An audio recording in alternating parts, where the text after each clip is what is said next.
Hello everyone, welcome to the Undercut and welcome to our end of season driver ratings. Of course, this is the special edition of the podcast where we take every single driver rating from the entire season and we compile them and find an average. Now, this season's driver ratings was really difficult to do because we had driver swaps, we had drivers sitting out of races, we had Magnussen getting banned for a race, we had Behrman hopping in 3 times, Jack Doohan doing 1 race, Ocon not doing the last race. It was crazy. Chaos absolutely everywhere.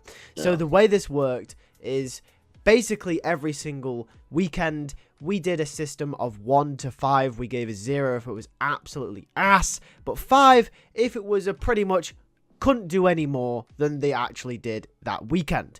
And then obviously after all of the races, after all 24, we compiled the results, divided it by 24 to get an average performance. And the reason we did this is it eliminates recency bias, because I think a lot of people, and I've seen a lot of people's lists, they have Pierre Gasly in like their top 5 drivers of the season.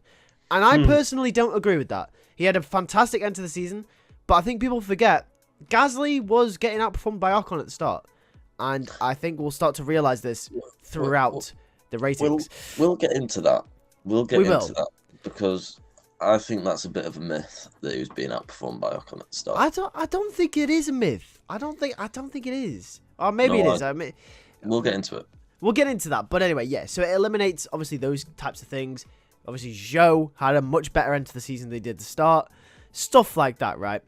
So let's just get straight into this. Obviously, honourable mentions, the drivers that we won't be including within our lists is, of course, Oliver Behrman and Jack Doohan, who ended the season with a respectable average score of 4 for Oliver Behrman and an average score of 3 because he got 1 racing for Jack Doohan.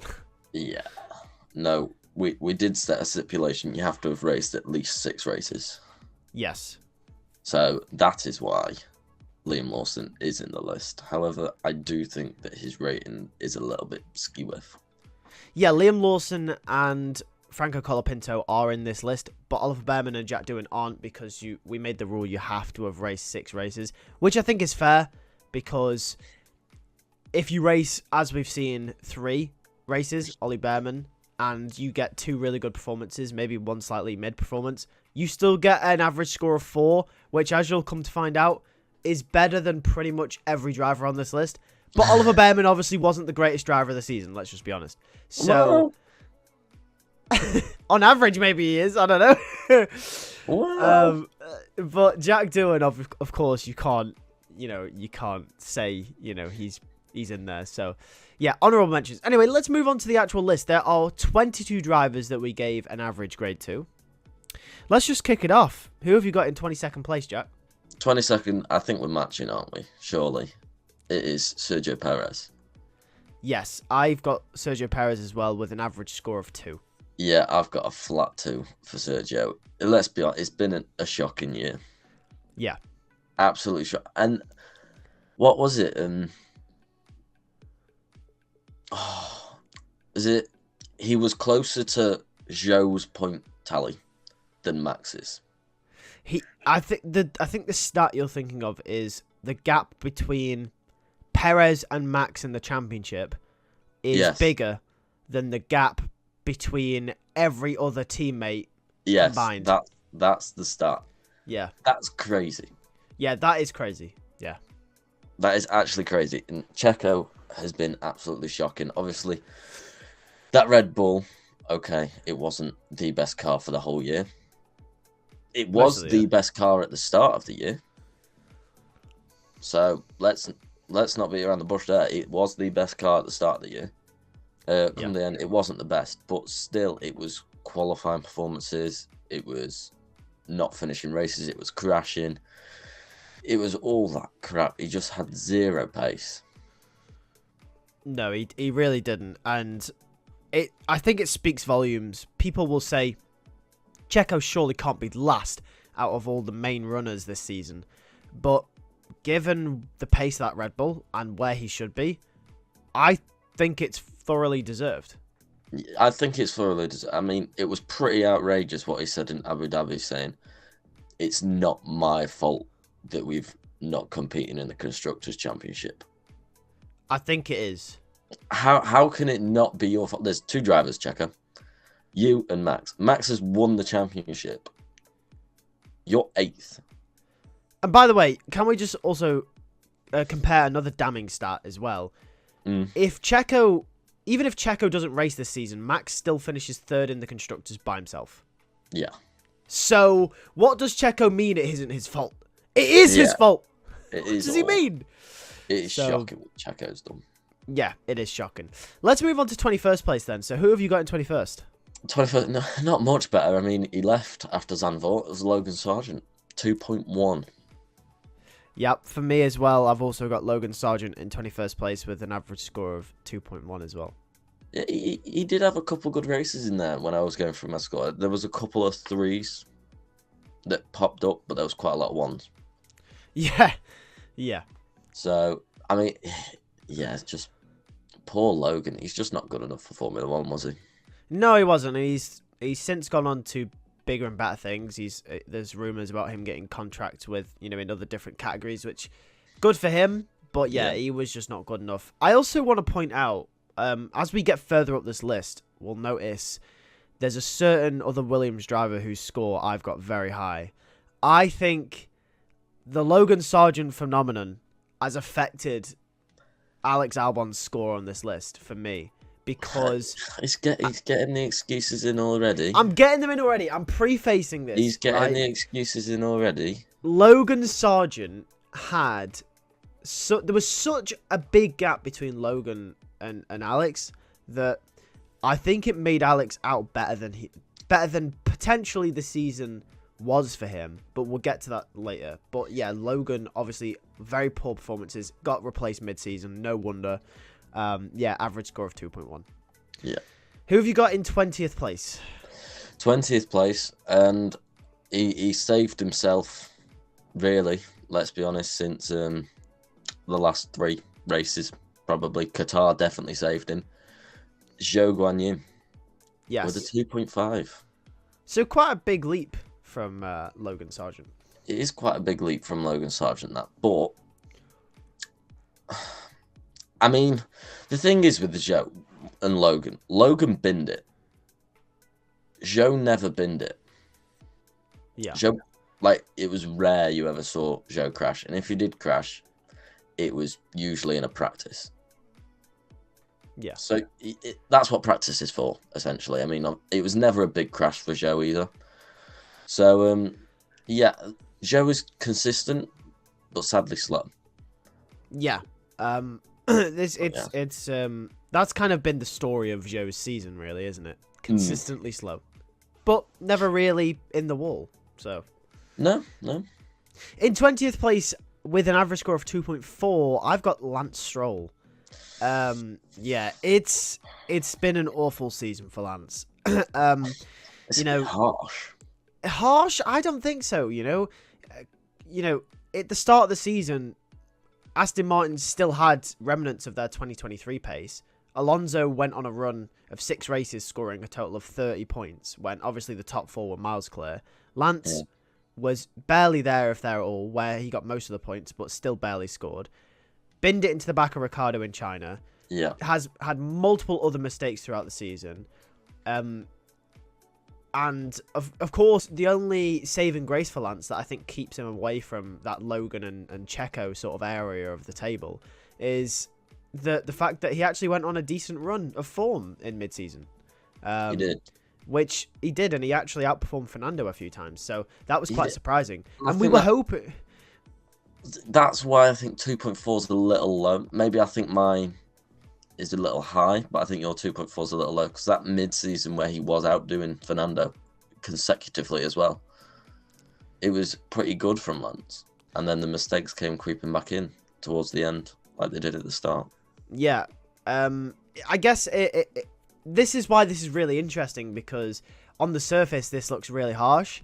But then again, it's an average score throughout the whole season. So clearly he, in my opinion at least, has had more bad races than good.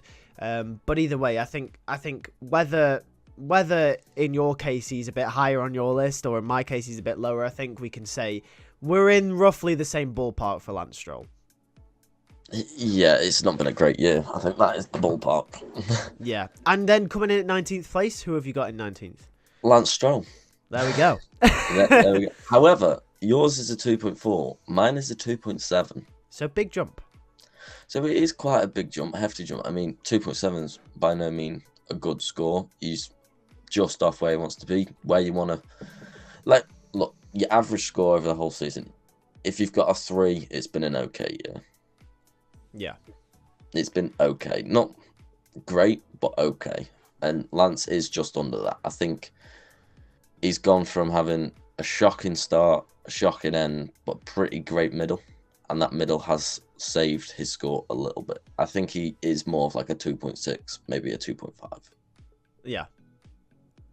Yeah, that's fair enough. In 19th place, I've got your 20th, Zhou Guanyu, with an average score of 2.5. So exactly the same score as you.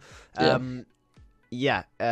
Just reiterating what you said, saved by the last 3 races. What's interesting is if he didn't have a good performance the last 3 races, in your results, it wouldn't have changed. But I think in mine, it would have. I think he probably would have finished behind Lance in the average ratings.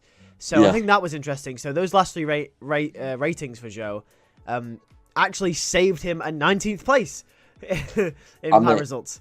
You'll be happy with that. Yeah, he's done something. He's done something at Zhou. But yeah, as we said, good last 3 races from Zhou. But obviously, definitely isn't good for Formula 1. Who have you got in 18th place? My 18th place is Esteban Ocon. Okay. Hitting it at a 2.8. Okay. Yeah, so not great for Ocon. A little bit off where he should be. Right. What is it with Ocon? He's fast. He's a fast driver. I can admit that. But he's stupid. He's really stupid. And there was countless times during the whole season where it was mistake, crash, going for gaps that aren't there. Monaco, for example. Yeah. And it was just pure stupidity from Ocon. And it's not something that's like, oh, it's one season where it happens. It's happened every year that he's been in the sport. Now, you can guarantee a stupid lunge, a stupid go for a gap. Like, you know something's coming from Ocon. And it's that just ruins his season because he does it all the time.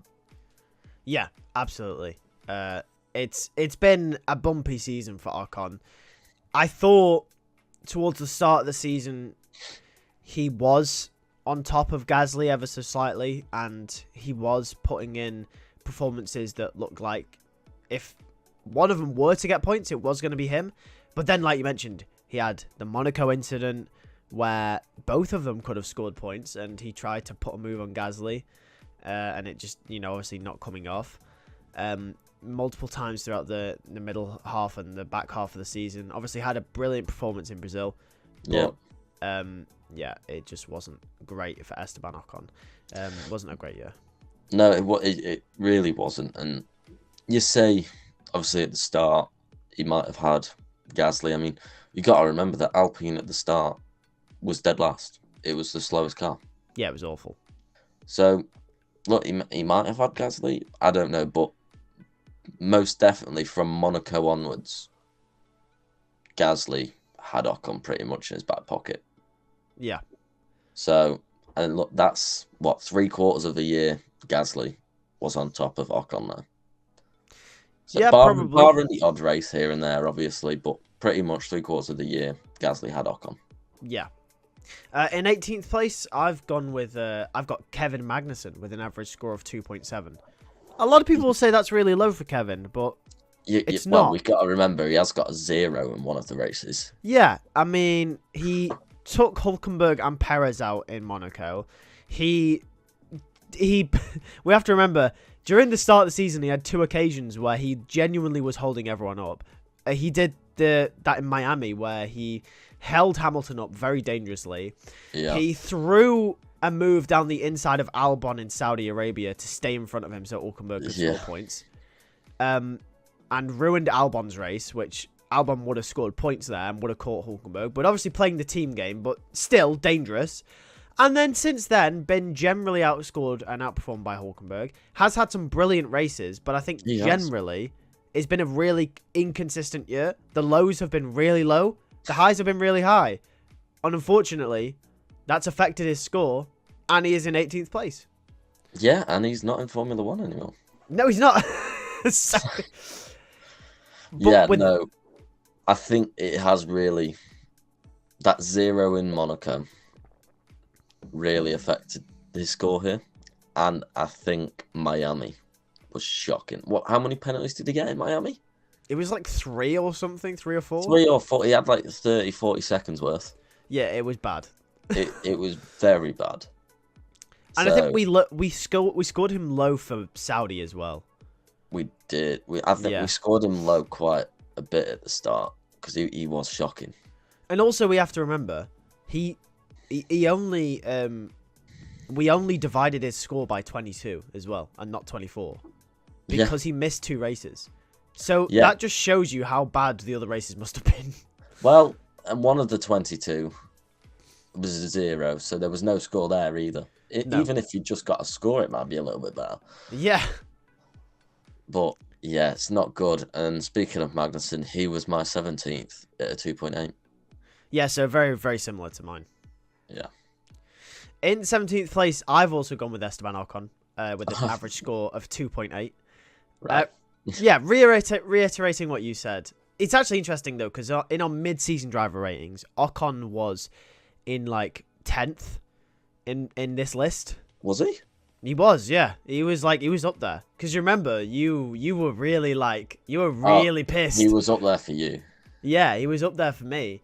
But obviously since then, he's just completely capitulated and completely fell away. And that was at the time where Gasly was starting to get on top of it. And I think we said at the time, Ocon will be not there at the end of the season. And he definitely isn't, so 17th. You were proper battling for that one. I was, at the time, but now he's down there. So I was fuming. You were fuming. Who have you got in 16th place? 16th. I've got Valtteri Bottas. Okay. Yeah, no, that's interesting. Like you'd be like, "What do you mean, Valtteri Bottas is that he's got no points this season?" Which, yeah, he doesn't. Which is quite shocking. But I think consistently, pretty much barring the last 3 races, he whitewashed Joe. Yeah.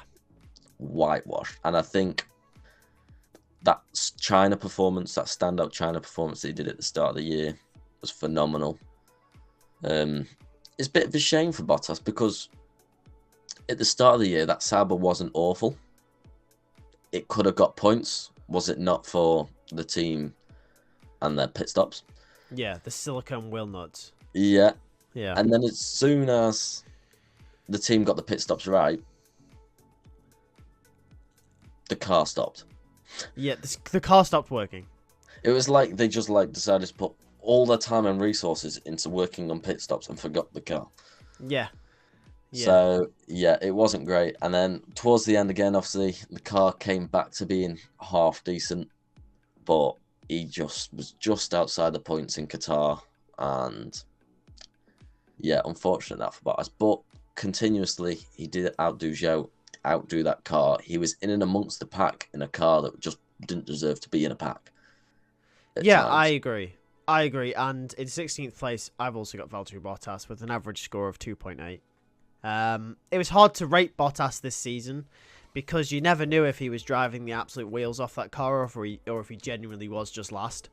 But it was a case of we could only really compare him to Zhou, and he whitewashed Zhou, as you said. So, yeah. Bottas is down in 16th. Yeah, it's not great, but poor Bottas. Bye. No, poor Bottas, bro. Hey, well, the game's a game. Okay, let's move on to 15th place. 15th. Now, I've got Daniel Ricciardo. Oh, Daniel.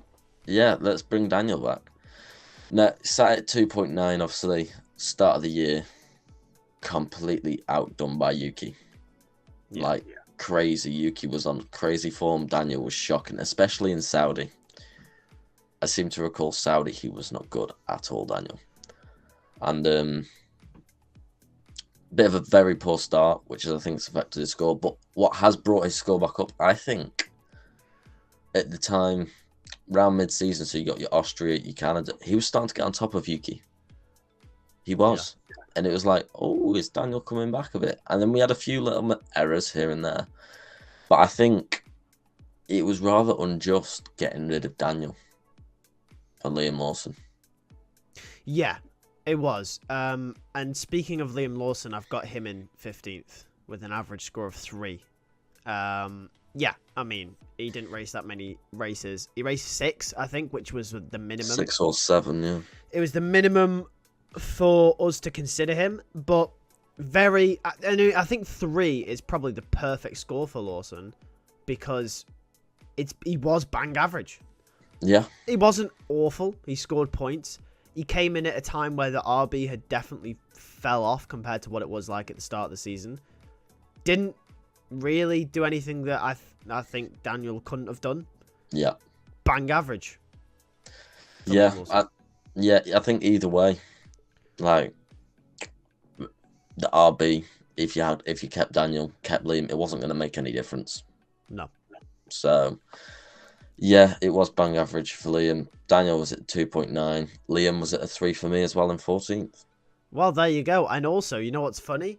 With an average score of 3, in 14th for me is Daniel Ricciardo. So we pretty much agree on the Daniel Liam situation.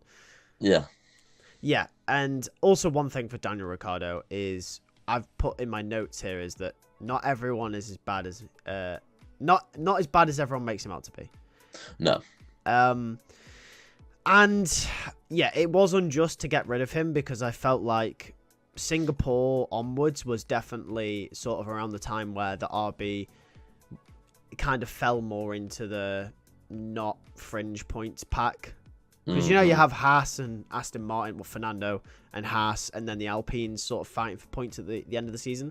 Yeah. RB were in there up until maybe around Singapore and then fell out of it. And I felt like getting rid of Daniel there made it seem worse than it actually was. Whereas keeping him on wouldn't have made any difference. Getting rid of him wouldn't have made any difference. Yeah, like, no. Yeah. Poor Daniel Ricciardo. Obviously, bang average season. Yeah. Still didn't set the world alight. But no, he didn't. I mean, it's not like saying, "Oh, it was completely wrong." Daniel had a great year. Daniel didn't have a great year. He didn't. No. But it wouldn't have made a difference whether Lawson came in or not. No. That's all that is. Who have you got in 13th place? 13th place is Alex Albon for Okay. me. Alex Albon at a 3. Flat 3. Yeah, for me, Albon's a thingy one. Obviously, we know outdid Logan Sargent. I mean, I'm pretty sure I could have outdone Logan Sargent. Yeah. So, I think, as you said at the start, I think Albon's scores at the start may have reflected upon how bad Logan was doing as well. Yeah. So it might have just bolstered Albon. I don't know. But what I do know is towards the end, when Colapinto came in, obviously Colapinto had a few crashes. His car, I'm pretty certain he had like half a car coming into the last 2 races. But when Colapinto first came in, he was outdoing Albon consistently. Well, no, he wasn't. I mean, yes, he was. If we He wasn't. we look Singapore outdid Albon. Texas over all 4 sessions, including sprint, outdid Albon. We had Monza during the race. Didn't He beat qualify Albon. him. Not qualifying. He did go out in qualifying. Obviously, they were very close to each other. Azerbaijan. Colapinto was points. on. Yeah, they both scored points, but Colapinto and Albon were basically together on the track. So all I'm saying is, Albon's this driver. He was at Red Bull. He's got experience in him now. Colapinto, when he came in, was matching him, if not faster, on several races. And look, for me, I thought Colapinto was the better driver. out the two when Colapinto came in. Oh, fair enough. Okay, well, we'll speak more about Albon a bit later, I feel, but we'll get there. In 13th place, very surprisingly for me, I've got Carlos Sainz with an average score of 3. That seems really low. It seems really low. It seems really harsh, and it seems out of place. But I thought that at first as well when I did my average scores, but I figured out there is a reason for it. So Carlos has had.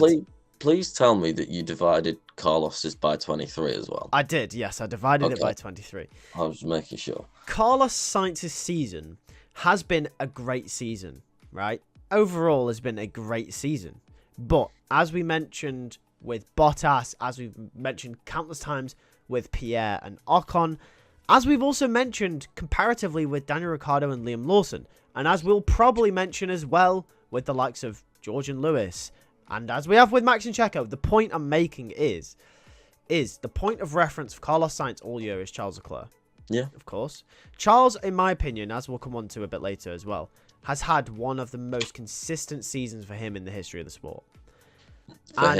For him, yeah.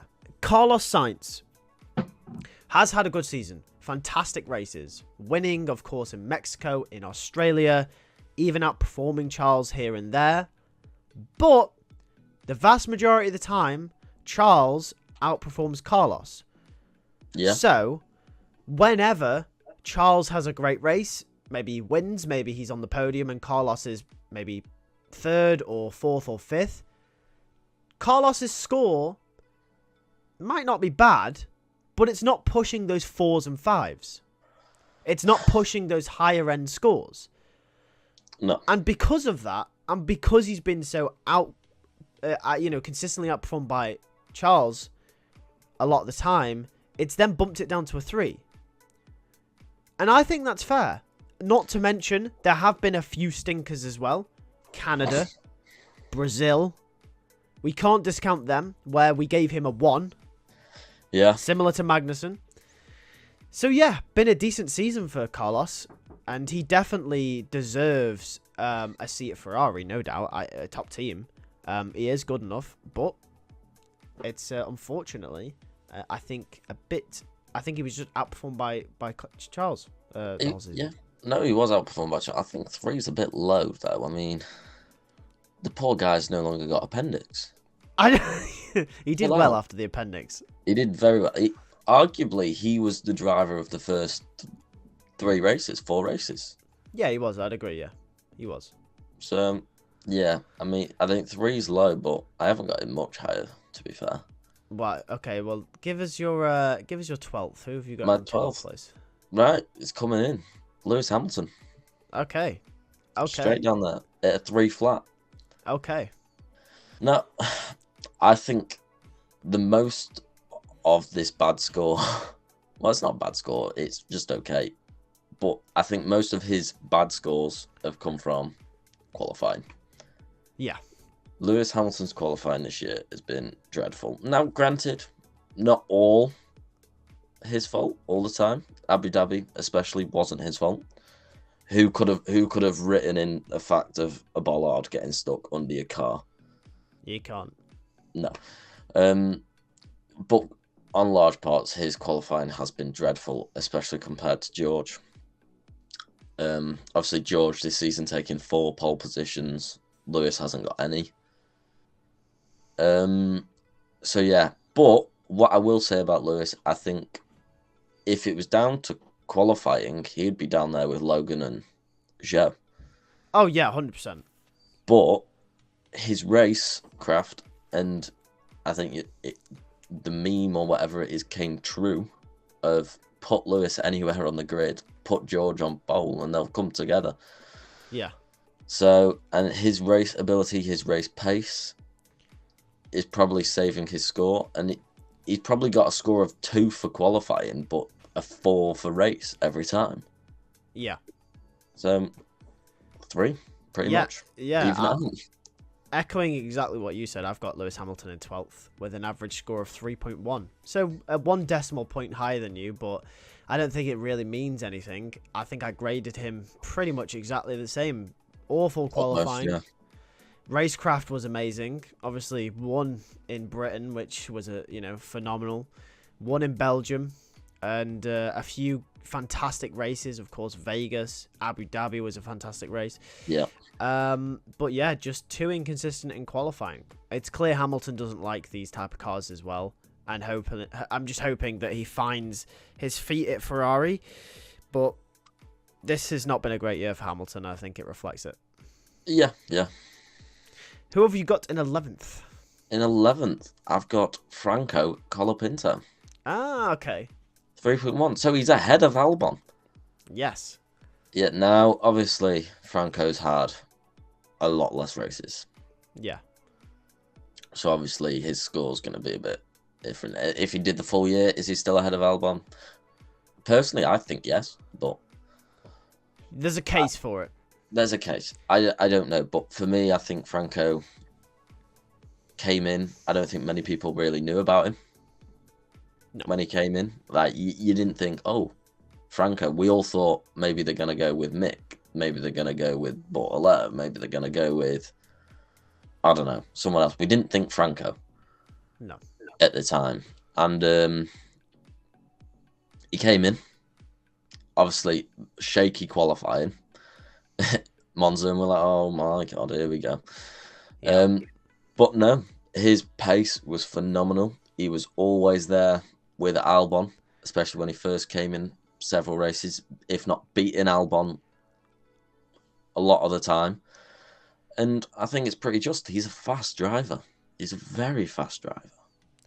Yeah, he did well to come in mid-season. Very well. He did very well to come in mid-season. In 11th, I've got, with an average score of 3.1, Oscar Piastri. And I fully back this. I remember this from our mid-season one. Yeah, I didn't. People weren't happy when we posted the short about it as well. I fully back this. I think 11th, I think mid-bang average season for Oscar is fair. I think it is. And that's not recency bias either. I was saying this mid-season, and that was when Oscar was on his amazing run of form, and people were like, no. But I was saying this then, and I'm saying this now. I'm sticking with my guns. He had a great run in the middle of the season. After sort of the Red Bull dominance ended around Imola time, maybe Spain, around that time. Yeah. Up until I want to say probably Texas, maybe. Just before Texas. It was amazing from Oscar. Obviously getting 2 wins, outperforming the car in like the likes of Belgium, where McLaren probably was one of the few races where they weren't dominant. Amazing run of form. Arguably the driver of that period of the season. But it was just not good enough at the start. He was getting beaten by the Mercedes, by Fernando, outperformed by Lando. No, yeah, it wasn't good. I think, obviously, he had the problem with his tyre temperatures, keeping them in the right window the whole time. Obviously, we saw at the start he was flying on the first few laps, and then he just dropped back and back and back. Like, it was China. I think it really came apparent what was going on. And something else that I feel like goes slightly unnoticed with Oscar this year is his qualifying. His qualifying's not been phenomenal. Like, he's had a few errors. If we think back to Spain, he made that mistake, qualified P10.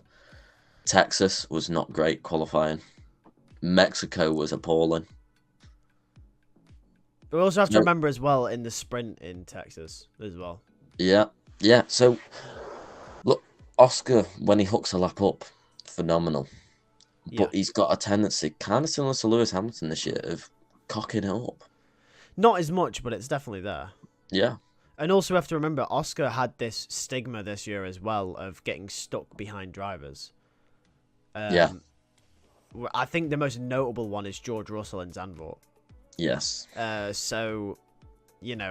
then also there's been times in the likes, and also if he doesn't get stuck behind George Russell, he could potentially go after and finish in front of Max Verstappen, which he needs to do to help Max to help Lando in the championship.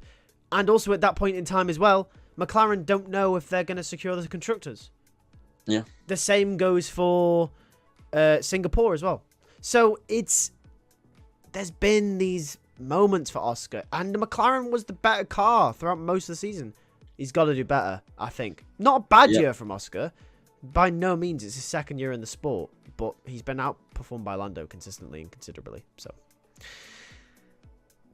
who have you got in 10th? 10th, I've got Yuki at a 3.2. Oh, okay. Yeah, that start of the year that he had was phenomenal. He was up there with Carlos as probably one of, if not the best driver. Yeah. And I think as the year's gone on, as his car's fallen off, he's sort of fallen off. Obviously, Daniel was starting to get on top of things in the mid part, and I think Yuki was a little bit shown up, and we saw that reflected in the scores. And then he started to get back on top of Daniel again. Lawson comes in, and I think Yuki's outdone Lawson as well. Yeah. When Lawson came in, so it's been a good year for Yuki. Very good year. Less of them errors that we usually see, them hot-headed errors, which is very interesting. Yeah, the only hot-headed error we saw was probably actually Bahrain when Yuki and Daniel hit each other on the outlap. Yeah. Which was quite funny. But yeah, fair enough. In 10th, I've got Franco Colapinto with an average score of 3.2. So obviously, you probably wouldn't argue that Colapinto had a better season than all three, Piastri, Hamilton, and Sainz. But obviously, per the rules, he raced more than 6 races and therefore is classified. I think when you consider the expectations for Piastri, Sainz, and Hamilton, I think you could probably argue Colapinto had a better season, just simply because he's a rookie, he filled in mid-season, he has no experience in F1, and he challenged Albon for a large majority of the time he was in that car. So, yeah, I think it's fair. I don't think anything else needs to be said about Colapinto. No. Who have you got in 9th place? No, I've got Carlos Sainz. Okay. He's sat at 3.2. So 0.2 more than you, obviously. To be fair, I think I agree with pretty much everything you said about Carlos. Obviously, I've got him that little bit higher. I think, yeah, he had a disaster in Canada. I don't think the Ferrari was great in Canada, though, in a general aspect, anyway. So I don't think it could be all down to him. And I think I said that when we were doing these ratings, which might indicate why I've got a slightly higher score than you. Possibly, yes. But yeah, no, I think it's been a good year for Carlos. Just Charles has outdone him. Yeah, that's fair enough. That's fair enough. In 9th, I've got Pierre Gasly with an average score of 3.2. Gasly, I mean, what else can we say about Gasly other than he's had a phenomenal end to the season? And I think the thing you've got to look at Gasly as well is he himself caused 0 damage to that car all year. Yeah. Didn't cost the team a penny. Yeah. It's got to be commended. Yeah. Has to be. Yeah, he's outperformed Ocon largely for most of the year. He's turned it around and arguably is one of the reasons, if not the sole reason, that Alpine finished where they did in the Constructors' Championship. Yeah, pretty much. Pierre Gasly got them. What if it's 6th? Yeah, 6th. I mean, Ocon obviously with the 2nd place in Brazil, which was phenomenal, but yes, Gasly scored the majority of the points finishes in the second half of the season. He did, and he broke into the top 10 in the championship. Which is crazy. I don't know how he's managed to do that. Exactly. But yeah, good end to the season for Gasly and definitely deserves that. Who have you got in 8th? In 8th, I've got Oscar at a 3.3. Okay. So it's slightly higher. I think we spoke about Oscar when on yours, to be fair. I said my viewpoint. I think his middle part of the season was really, really good, and you thought, hey, here we go. He could be a contender, but again, he had the problems at the start. He's had the problems at the end. I don't think he's quite there over a season yet. But when Oscar likes a track, Oscar's fast at a track. Yeah, absolutely. Absolutely. Yeah. In eighth place, I've got Nico Hulkenberg with an average score of 3.2. Now, Hulkenberg. people will hear there's drivers I haven't mentioned yet. How the hell are they ahead of Gasly and Hulkenberg? Well, Hulkenberg, I think, has had a fantastic season. You think of Austria, some qualifying performances as well, and generally just the one scoring the big points for Haas this season. Yeah. But he's had some really bad weekends. And I think they're overlooked. I don't think people really remember. We think of Qatar. That was awful.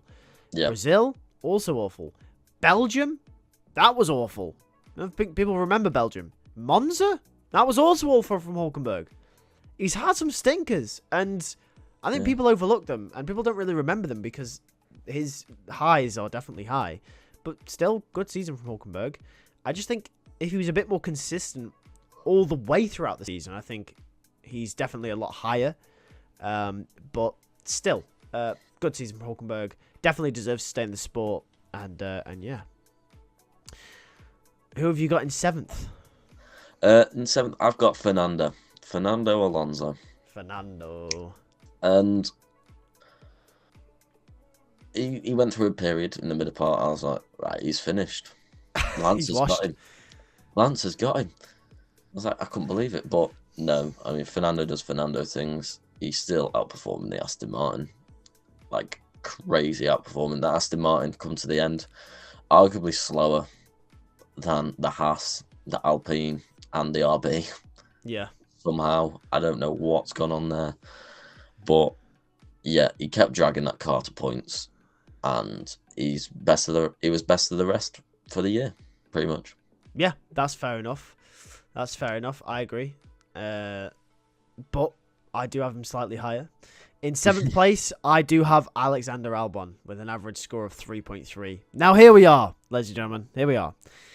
The reason I've got Albon this high is partly because, obviously, comparing him to Logan at this first half of the season made Albon look like prime Michael Schumacher. But there is also other reasons.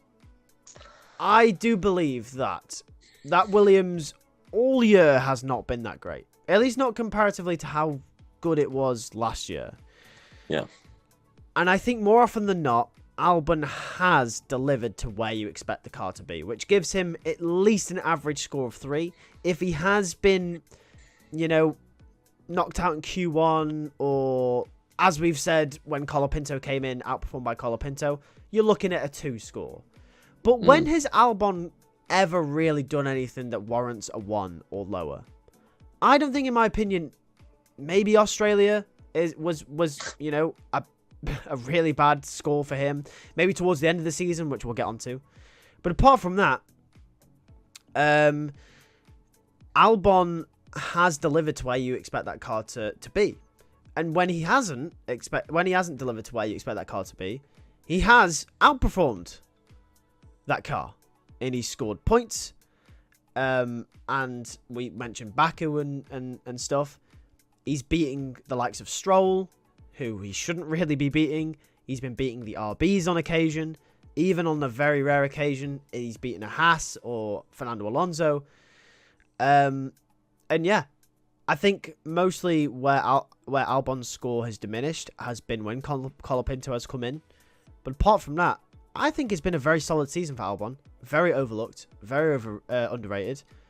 Is he high comparatively to other drivers on this list? Yes. But it's not like I don't think he doesn't deserve to be one of the drivers of the season, in my opinion. Right, so can we lift you off of Albon's lap now? Yeah. Yes. Yes, Jesus. Just move on. Right. Go. Who have you got in 6th? Let's move on. Let's go. Yeah, let's bloody move on from that. Let's move on. In 6th, I've got Pierre Gasly with a 3.4 as well. That's fair. Yeah, I think Pierre Gasly's end of the year, he's driver of the last few races. 6 races. Yeah. He's obviously barring Ocon's second place at Brazil. Yeah. Pierre Gasly's just been phenomenal. He went through a period as well in the mid part of the season where he was phenomenal. Gasly he's a top driver, and he deserves another go in a top team. Yeah, absolutely agree. Couldn't agree more. In 6th place, I've got Fernando Alonso with an average score of 3.3. Okay. My average score's higher than you, though.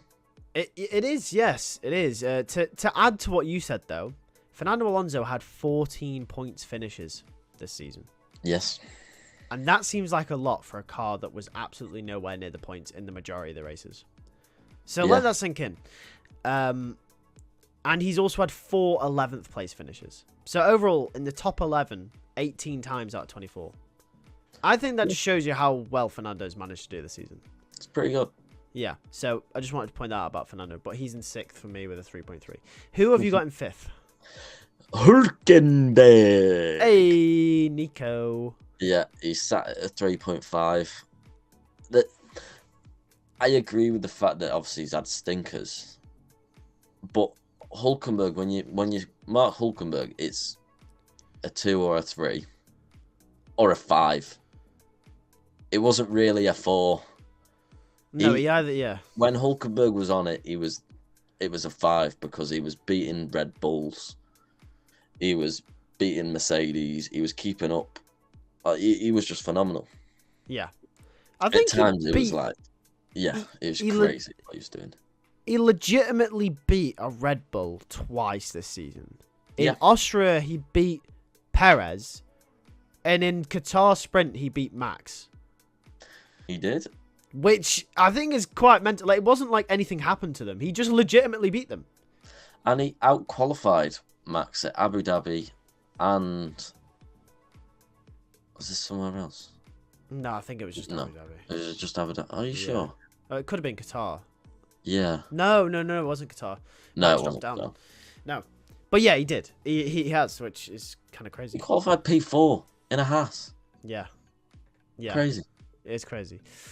Hülkenberg has had a great season. In 5th, I've got Yuki Tsunoda with an average score of 3.3. I agree pretty much with everything you said. It just so happens that Yuki is in 5th for me, and he's a little bit lower for you. But yeah, I mean, points. Yeah. He scored points in every race from Australia to Monaco, and the only time he didn't score, he DNF'd, which I think tells you everything you need to know about Yuki's great start to the season.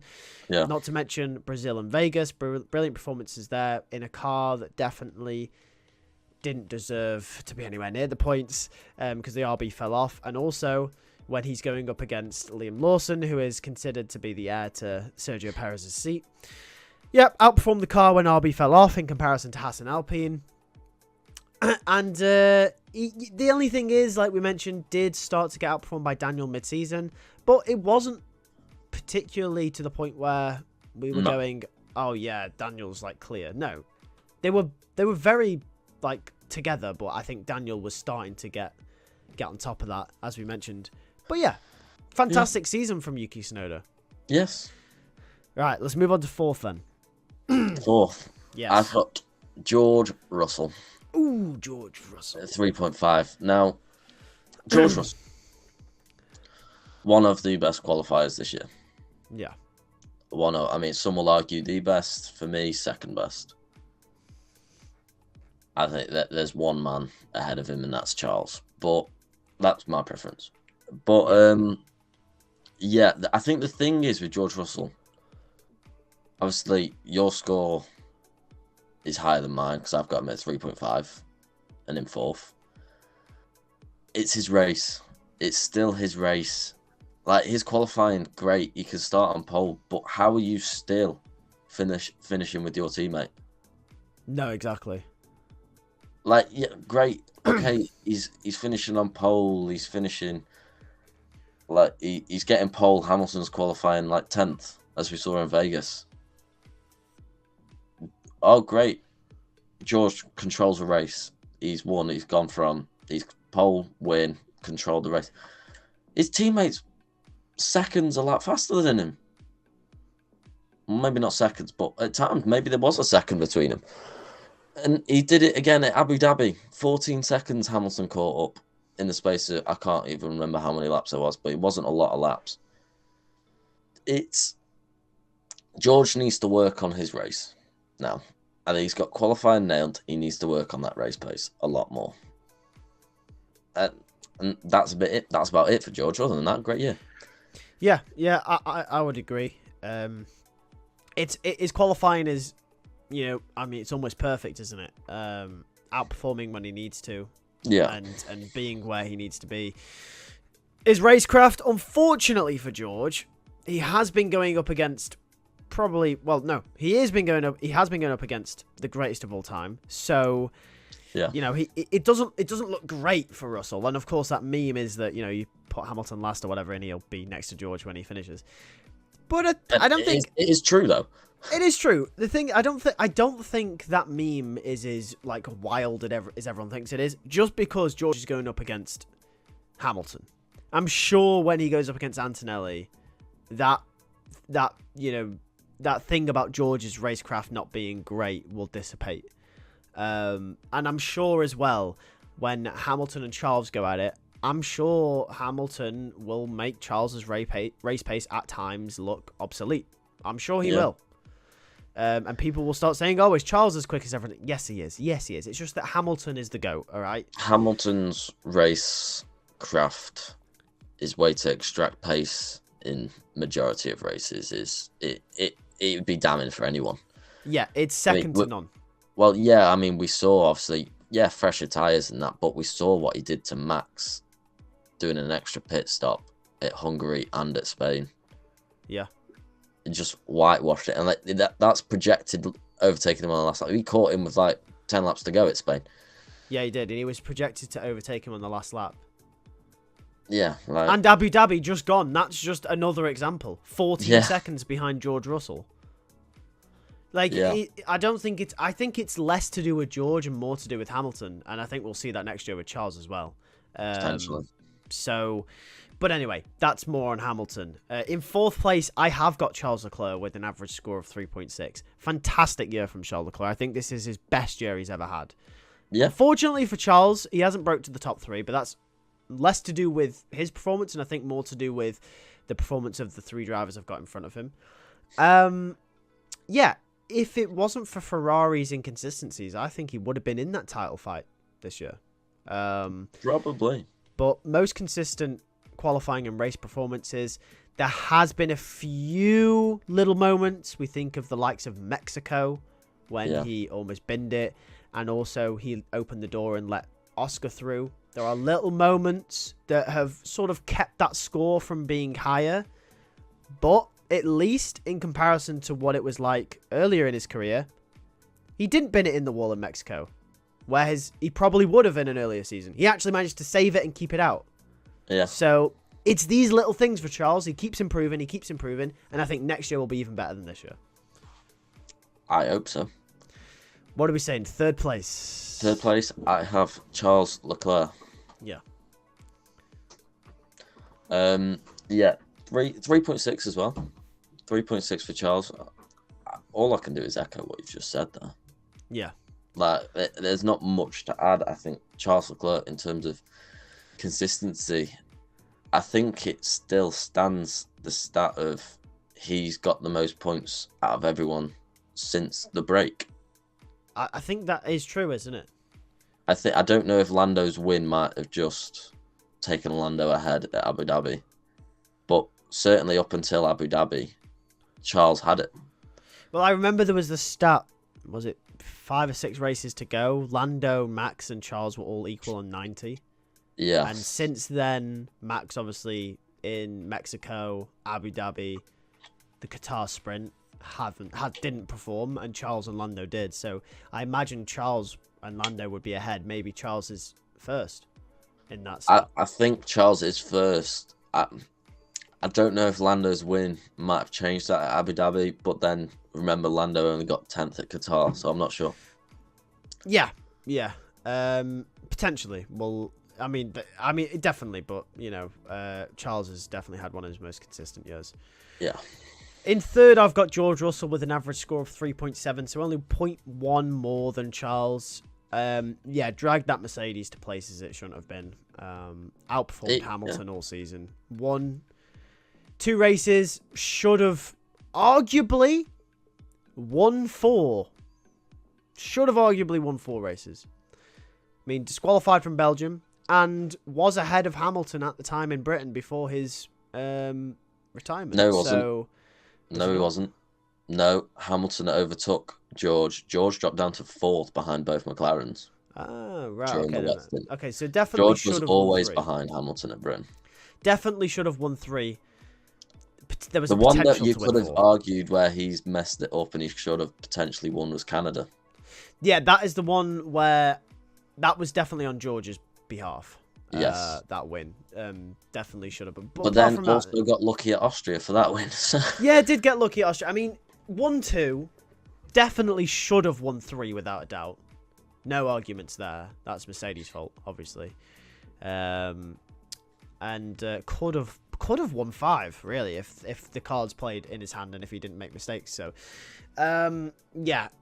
But a brilliant season from Russell. Qualifying has once again been his strong suit. And, yeah, quietly consistent is the word I would say for George this season. But, yeah. Yeah, but unfortunately slow during races. Like I said, I think that's more to do with Hamilton than it is to do with George. Yeah, I mean, the thing is, though, it could be to do with the Mercedes car as well. I don't know. But when he does qualify up on pole, other than really Vegas, that's the one I'm thinking of. Other than Vegas, he has just dropped back in the pack. I think that is the Mercedes, though. Yeah, potentially. I mean, as I said, we saw it in Canada, drop back. We saw it at Qatar, drop back. Now, I'd argue that Canada... I think Canada, I'd argue, isn't the Mercedes. I think George definitely had the chance to win that. I think the Mercedes had the pace. For other races, I think it is more the fact that the Mercedes didn't have the race pace. Because we saw how different... How the different tyre compounds really screwed them up. And different temperatures. Like, a slight change in temperature... That you can set the car up in qualifying to extract performance, but in the race, as soon as something changes or it's a different tyre compound, the Mercedes just drops away. Yeah. And we've seen it over the years as well, like Hamilton in Hungary last year, pole position, brilliant lap, pulled it out of absolutely nowhere, dropped immediately. So, yeah, I mean, George the year before in Hungary. Start, though. Yeah, he did, but also as well, he was never going to win that race. No, he's never going to win, but I think he would have probably got second if it weren't for the shit start. Yeah, maybe. But I think it could also be a combination of George's qualifying as well. Being better than it should be. George just needs to keep qualifying on pole if he wants podiums. Yeah. Yeah, by the sounds of it, yeah. Who have you got in second place? So 2 left. Yeah, second place is our driver's world champion. Now, this is largely, I've had the more controversial takes here, but I think this one has got to be up there for you. Yeah. I'm honestly not 100. When I was doing this, I thought Max was going to be first, but evidently not. Yeah. And this isn't just like one-off straight at the end. I've come up with this score. This is over the course of a year. This is not biased. Yeah.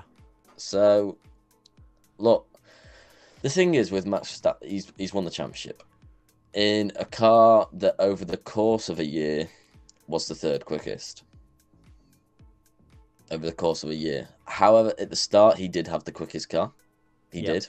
You can't argue that. He did have the 2nd quickest car, probably for half a year as well. Yeah. And it wasn't really until Ferrari got their shit together. Ferrari got their shit together after the break. Did that Red Bull move to 3rd quickest? Yeah. So he was in the 2nd quickest car at least for half a year, if not the quickest at the very start in the first 4 races.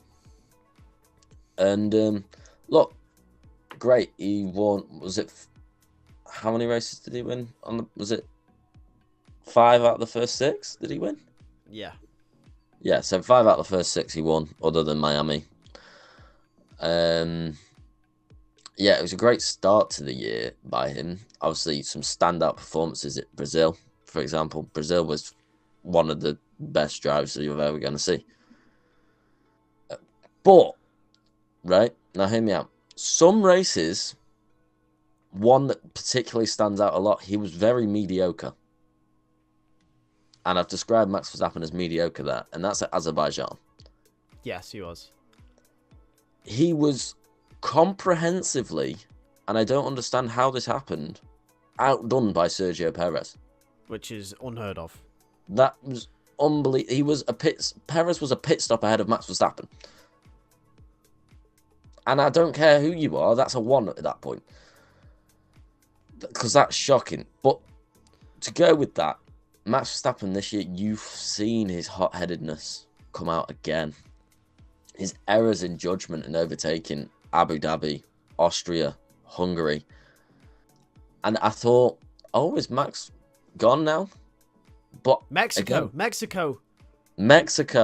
Texas. Was a big one. Texas, yeah. So, look, there's so many errors in judgment by Max Verstappen. And I think people say, oh, his hot-headedness is gone. He's on it. He's fine. I think that was clouded by the fact that he's had no one to race until this season. And now he's got someone to race. We see the old Max Verstappen again. Yes.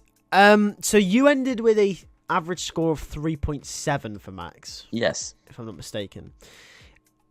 In second, I've got Lando Norris with an average score of 3.8. Now, that means I only have Max left with an average score of 3.8. And you only have Lando left with an average score of 3.8. So you've got 1 decimal point that separates Max and Lando. I've got none. I've chosen to put Max ahead only because he won the World Drivers' Championship. However, I agree with everything you said. This season... Oh my God. What? You've agreed? I've agreed. Yay! I still think Max deserves to be first on this list, and that's why, because they both got an average score of 3.8, I ended up putting Max ahead of Lando, obviously, because he won the World Drivers' Championship. You can't not, I think, if they're equal. Yeah. But I do agree, epic start as soon as he had challengers, i.e. Ferrari, Lando, Oscar on occasion, even sometimes the Mercedes on occasion. He has just genuinely capitulated. Austria crashed into Lando. Hungary crashed into Lewis. Abu Dhabi crashed into Piastri. Mexico crashed it. Well, almost took Lando into the wall. Yeah, and on the edge in Texas, as you mentioned, I completely agree. Not the greatest season, I think, from Max. No. Yeah. And people's always won the championship. That's blindsiding. That is just looking at the end result, not as the season as a whole. If you're just saying he's won the championship, he's got to be first. If you look at the season in a whole, Max has not had a phenomenal year. No, and like, I think you've got to give him credit for being able to consistently hang in there when McLaren was so much quicker. But he has had those races. And similar to what I said earlier about Nico Hülkenberg, it's kind of sort of the same phenomenon where you look at Hülkenberg's season and you go, that was an amazing season from Hülkenberg. Yeah. But Hülkenberg had some stinky races, and so did Max. Max had some stinky races. And that lowered his score. I mean, the thing is, I think the thing that's interesting is, obviously, I think he's been saved by the fact that it was Lando Norris that was the challenger. Now, are we moving on to Lando here? We are, and I've got Lando first. However, I don't feel like he should be. Well, so you disagree with your own ratings. I do. Unfortunately, but the ratings don't lie. The ratings don't lie. So, obviously, these ratings compile the performance of each individual race and base it off how well we expect that driver to do and how well they actually did. And how well the teams do as well. Yeah. That's the thing. And I think Lando this year did win McLaren the Constructors' Championship. That's one thing you got to consider as well. So you do need to consider that. However, what I will say is, and Helmut Marko said it himself at Texas, if that's Lewis Hamilton in that McLaren, I don't think Max wins the championship. If it's Charles Leclerc, I don't think Max wins the championship. Well, this is what I'm saying. Like, if Ferrari didn't have that dip for those 4 or 5 races mid-season, Exactly. I think Charles is in that title fight. Yeah, and that's the thing. I hope Lando corrects that for next year, that stipulation, because I don't ever think that Red Bull were that worried about McLaren and Lando, possibly down to because you could see their naivety. You saw it clear as day. They were very naive at Hungary. And I think if that's Hamilton, if that's Charles, if that's Ferrari, if that's Mercedes, Max and Red Bull are way more worried. Yeah. And I remember in our driver predictions for this year, I said it was going to be Mercedes that challenged Red Bull and not McLaren. I said they were in the best position to do so. And I thought it was going to be close. And I thought Mercedes would challenge. But what I got wrong is that it was actually McLaren. Yeah. Now, if my prediction had came true, and that was Lewis Hamilton, do I think Max Verstappen wins 3 races from the end? Absolutely not. I think Lewis at least takes him to the final race. So, yeah. And when you compare the two sort of mentally like that, that kind of tells you the season Lando has had. Brilliant races, brilliant individual performances, but he just needed that little bit more. Yeah. Yeah. So... yeah, and I didn't think I'd be disagreeing with my own score here, but I am. But, oh well, math does math. Maths, and Lando is first. That is it for our driver ratings. So overall, for the 2024 season, it's been a long one this time round. Over an hour long. We've spoken about the season. We've spoken about the drivers. Who do you think then, in the end, has the most accurate list to what you think? I'm going to go with you. I think you have a better list. I think you do. For me, your Albon really pisses me off. I think it's between my Albon and your Max. I think. Yeah. that's the defining driver. I think. Yeah, I think if you put them both together. Yeah, so if you put your Albon in my list or put my Max in your list, I think it works. Yeah. Although, however, I would say I disagree with both of our things in terms of the best driver of the season. Well, who is your best driver just off off my head, Charles Leclerc. Fair enough. I mean, probably same. I think I'd probably, if you had to ask me without looking at the math and the data, I probably would say Charles. Yeah. Yeah, so anyway, that just proves how pointless statistics can be or how interesting they are. I don't know. Depends. Anyway, thanks for watching our average driver ratings for the season. We'll be back with driver ratings next season, so make sure to tune in and we'll see what happens next season. See you in the next one.